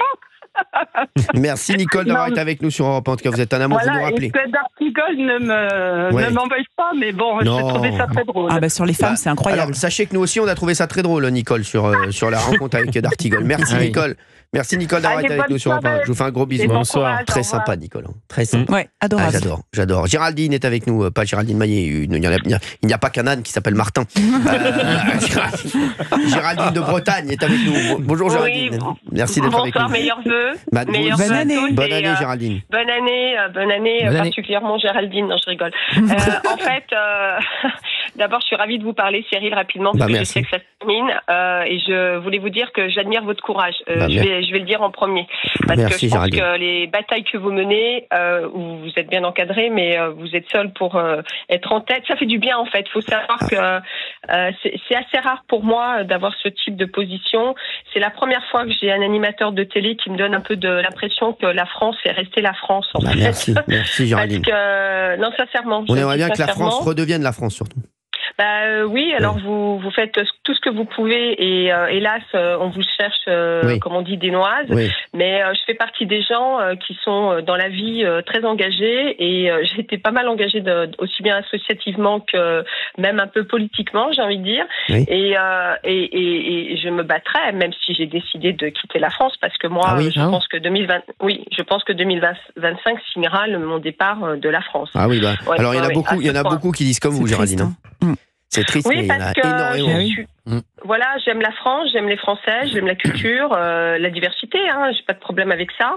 Ce que je ne supporte plus, c'est d'abord le fait qu'on ne respecte plus la liberté d'expression au nom de la laïcité. Moi qui ai travaillé dans le milieu scolaire et quand j'étais toute jeune animatrice, la laïcité, on n'avait pas besoin des politiques pour nous l'arroser régulièrement et nous expliquer ce que c'était. On vivait ensemble et on partageait, comment dirais-je, la vie collective sans problème.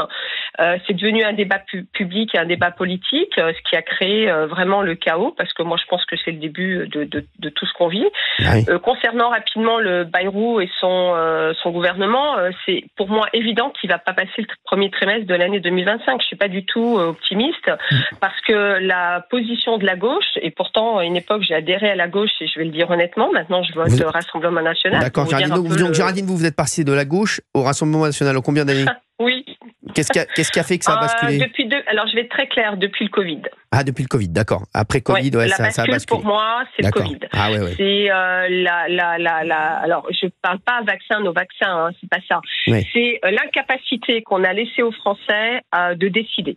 C'est-à-dire que pour moi, une démocratie, il n'y a pas 50 explications, il n'y a pas 50... c'est soit on est libre, soit on ne l'est pas. Alors, dans des règles de droit, évidemment, on est dans un pays avec des droits et des obligations, bien sûr, mais par contre, le droit de penser d'abord et d'avoir cette légitimité de penser, j'estime que ça n'appartient qu'à chaque individu, et d'aucune façon un politique ou les politiques ne devront, et je l'espère que ça ne deviendra pas comme ça en France, même si ça a commencé depuis, pour moi, 2020, on a vraiment empêché les gens de réfléchir, donc voilà, la bascule, elle se fait là. Alors, il nous reste une minute, Géraldine, dites-nous vite la suite. De toute façon, vous serez avec nous demain, au pire, on vous reprendra demain. Allez-y. Oui, parce que je suis disponible, avec donc il n'y a pas de problème. Donc voilà, en tout cas, moi, je suis en train de créer mon activité. Je pars aux États-Unis pour la créer. Parce que la France, partez aux États-Unis. Ok. Ouais. Très bien. Ouais. Je sais que vous êtes assez fan d'Elisabeth Borne, je crois. Ah bon? Alors là, je crois que ça a été... Mais je suis tombée de ma chaise quand j'ai vu le gouvernement, mais j'ai pas été surprise parce que pour moi, déjà première ministre comme Manuel Valls, Premier ministre, c'est comme François Hollande, président de la République député, c'est plus possible. Bon, moi, je suis pour une 6e République, je pourrais en parler, mais c'est ma conviction personnelle, c'est-à-dire, voilà. On en reparlera avec plaisir avec vous, Géraldine. Vous êtes avec nous demain sur Europe 1, vous nous rappellerez. Je vais vous regarder tout à l'heure. Avec plaisir. Merci, Géraldine. Je vous fais un énorme bisou et demain, vous embrasse. Voilà, vous êtes avec nous de nouveau sur Europe 1. Je voudrais remercier Olivier d'Artigol d'avoir été avec nous, qui revient fraîchement de New York. C'est le seul qui m'a amené un cadeau. Merci à lui. Merci à Fabien Lecoeuf. C'était très sympa de vous voir. Voilà, j'ai pas compris la chronique, mais c'était sympa de vous voir. Merci Gauthier Lebray. Merci d'être là, Gauthier Lebray. Bien sûr, si vous avez besoin d'un prêt, vous savez chez qui vous allez aller voir. C'est Gauthier Labrède, on l'appelle. Merci. Et merci Géraldine Maillet. Allez, tout de suite, c'est Laurence Ferrari avec Punchline sur CNews Europe 1. Demain, les chéris.